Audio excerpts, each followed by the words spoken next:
Alright, currently dito tayo ngayon sa Nait Ternate, Cavite. So, pupunta tayo sa Puerto Azul. As you can see, ito yung pinaka logo.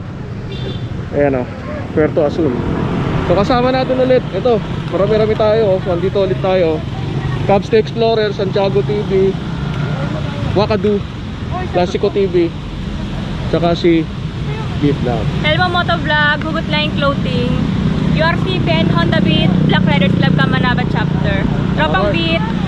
Mamaya guys, samahan nyo kami ha. So pupunta lang kami dito sa portion ng Puerto Azul na kung saan is currently abandoned na. So although hindi naman lahat ng part ng Puerto Azul is abandoned, may portion na bukas. Currently na pinapasok pa rin ng mga travelers, yung mga tourists. So open pa rin naman sila. Pero yung pupuntahan natin ngayon, yung abandoned portion ng Puerto Azul. Okay?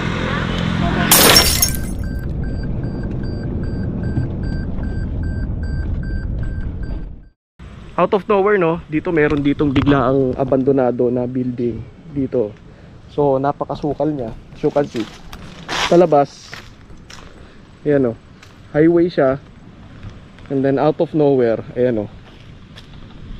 Okay, meron siyang abandoned building dito. So tara, sukin natin.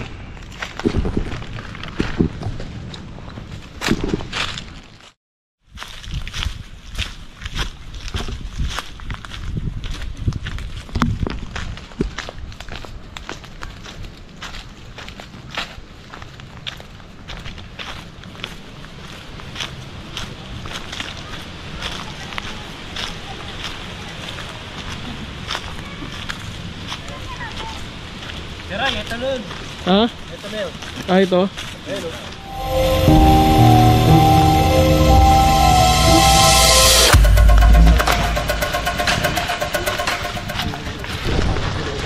So, andito tayo ngayon sa abandoned building dito sa kalagitnaan ng out of nowhere dito sa may going to Puerto Azul.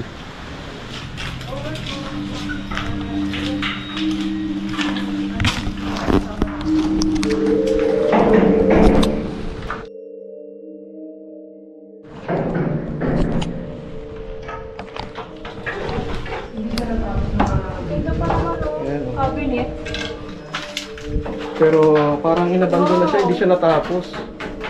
Ayan o. Ganda pa naman ang ano niya o. So, mahal yan. Ganda ng cabinet o. Ano yun o, nagya talaga. Saka mukhang matibay yung pagkakagawa ni structure. Huwag lang dito, baka nagkakarak na dito. Papasok kaya yan. So dito pa ba?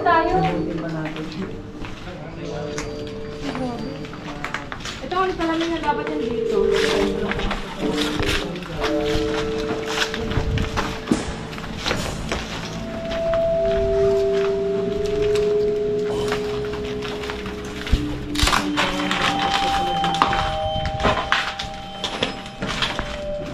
So pareho lang sila doon sa kabila, no? Patulog lang yung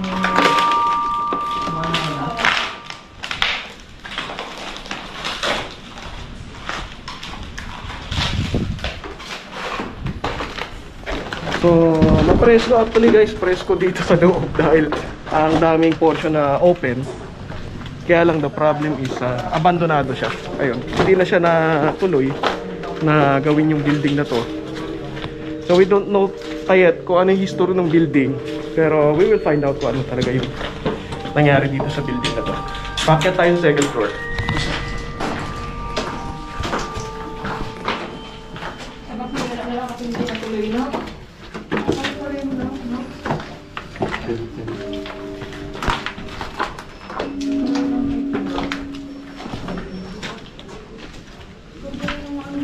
Hindi, pero tignan mo, bro. May mga ano siya eh, oh. May mga cotton eh. Oo. Oh. So, ibig sabihin, ano to? May mga gamit dito before. Ayan oh. Ayan yan. Oh, may gamit oh. siguro na to, parang yung studio tayo. Hindi kaya? May butas ah, ingat lang. So, doon tayo nakaparada. Ito na yung highway. Akin na nga siguro to para dito ang daanan, no?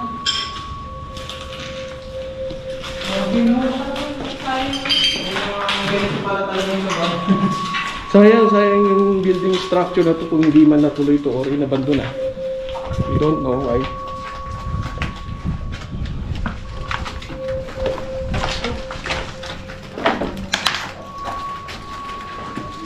So, going third floor tayo. Ingat lang sa pako.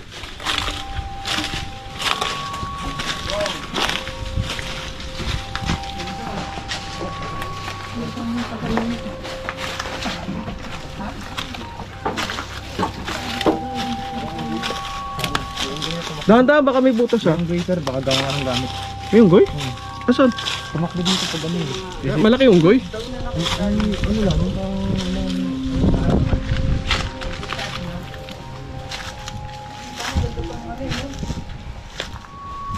Nandito tayo sa roof deck, sa portion ng pinaka roof deck niya. kaya alam masyado maraming pako. Ingat na lang. Apa ako? Uy, bakit may mga cotton sa taas?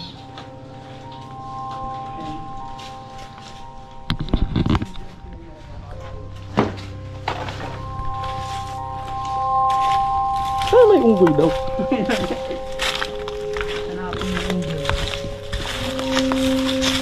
Grabe kung di mo itong mapapansin, mahulog ka dito.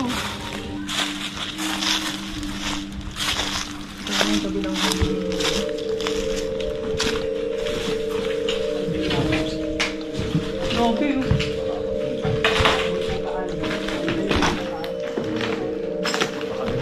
Saan mo nakita yung unggoy?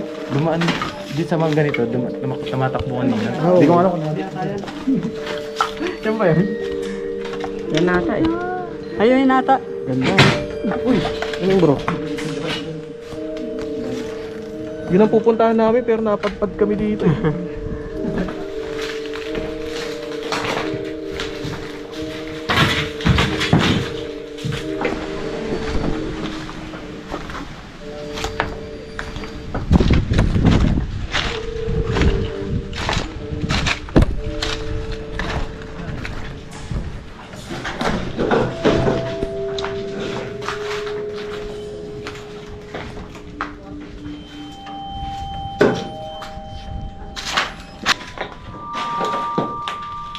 Ano meron dyan?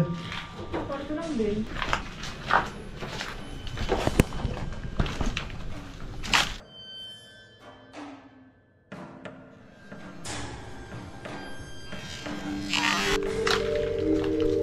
Kwarto lang ba yun?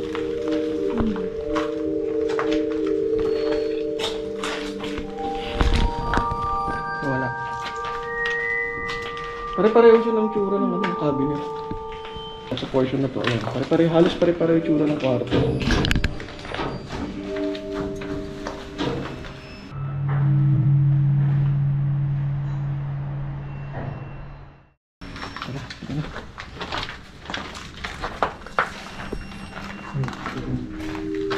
Ayan po ang pasagit natin. Ito sa gitna.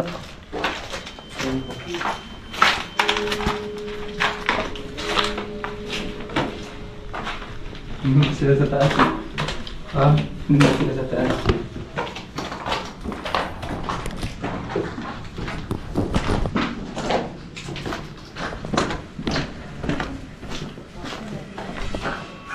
Kala ko sino yung gumalaw. May gumalaw eh. Pagin ako na lang ulit kayo mamaya, mga klase. Ayan, so ito siya. Primas sa room 442 to 443. So, ibig sabihin na ano to, apartment hotel ito. Part ito ng apartment hotel dito sa loob ng Puerto Azul. Pero abandonado na siya. Doon, meron din doon bro. Mas masukal doon sa dulo. We don't know pa exactly kung ano yung story. Pero parang wala namang story to eh. It's just abandoned siya kasi medyo malayo siya doon sa beach area. Siguro that's the reason why na inabandon na siya. Dami antique? Antik? Oo, Ano antik? Ah, yung ano? malaking langgam. Oo, mayroon nga. Alright, so itong portion na to, so medyo masukal na to. Paloob na ng paloob ng, hindi ko alam kung matatawag na tong gubat. Yan nga eh.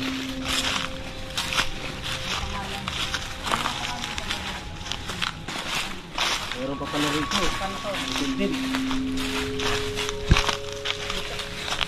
Kaya sa santol. May puno ng santol eh. Ito oh. So meron ditong isa pang ano, Santol ito. isang bahay pa dito. Pero ano eh, actually hindi siya bahay eh. Para siyang apartment type ng villa. So may isa pang villa dito.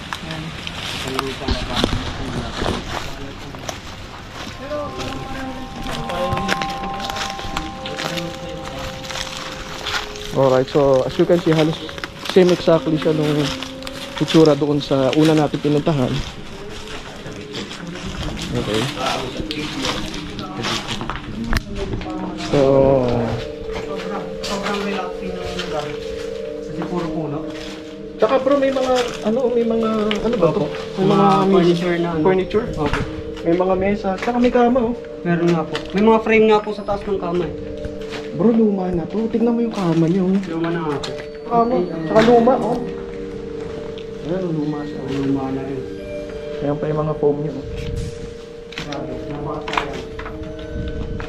May salamin pa. Hindi ko basta.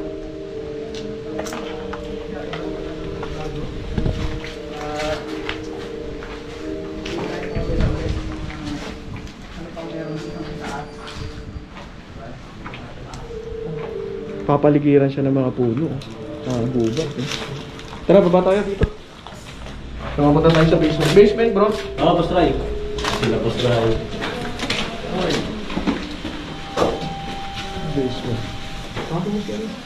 Sige. Basement. So, this is the basement area. Background ng building. Pero ano pa rin siya? Okay, safe, safe. Kwarto pa rin. Oh, tubig oh. Ay, ingin yan. Parang may gumagalaw sa ulo. Parang ito guardhouse sir. Kasi may mga ganyan.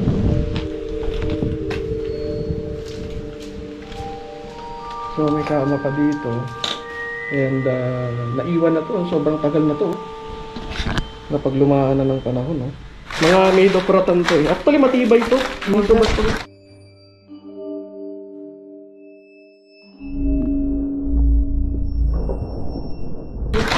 Uy bro, may gumalaw. Ano? Yan, yan. Daga. Taga ba? Kung anong klase ng furniture. Pati yung halos lahat. Puro rattan, no? Made of Puro rattan. rattan po. Ganon kasi yung panahon na yun, yung mga during 70s, 80s. Kilala yung rattan eh. When it comes to sa mga furniture. Pangan na siya ng Ginagapangan na siya ng mga puno, mga ano, ugat-ugat. ugat-ugat, mga roots. Grabe yung mga drainage niya sir. Binubutas na ng mga ugat. Oo. Mga pasukan. Ayan, gumapang na oh, mga roots. Buti walang aso sir.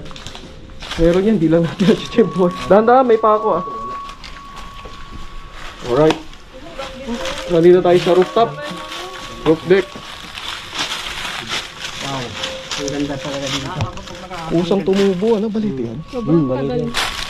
Mabang butas dito. Hawi mo lang yung dahon, boss. Baka mamaya.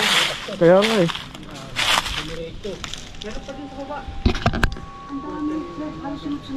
Sunod-sunod ano? Ano nga siya bro? Villas nga siya. Opo, parang abandonadong ano. Abandonadong villas. Opo. Grabe. May mga ganyan pa naman ngayon. Kaya lang, ito kasi tingnan masukal yung daan no? Opo. Hindi makadaan yung sasakyan.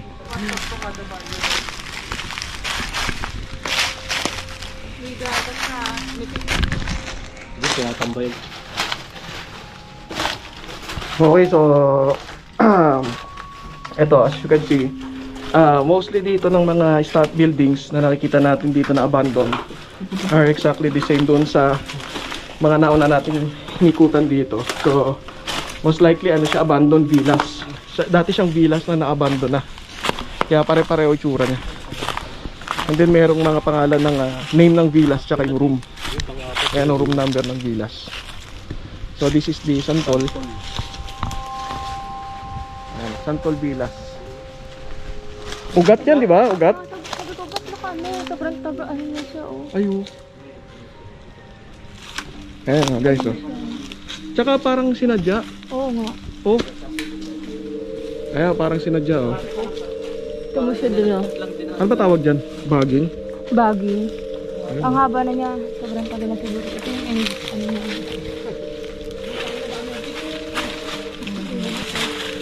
Yan na yung dulo niya.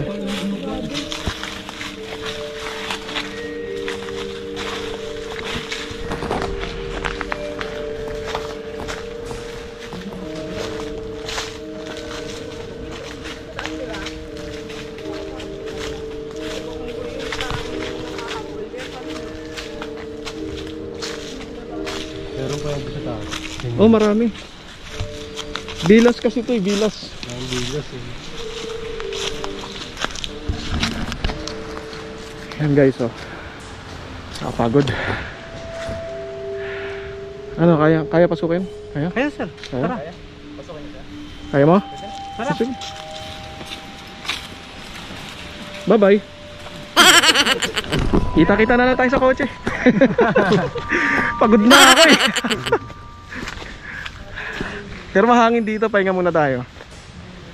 Dito ba, mawawalan yung tiyan ko dito dahan-dahan eh. Kung lagi tayong papasyal, mawawala yung tiyan natin dito.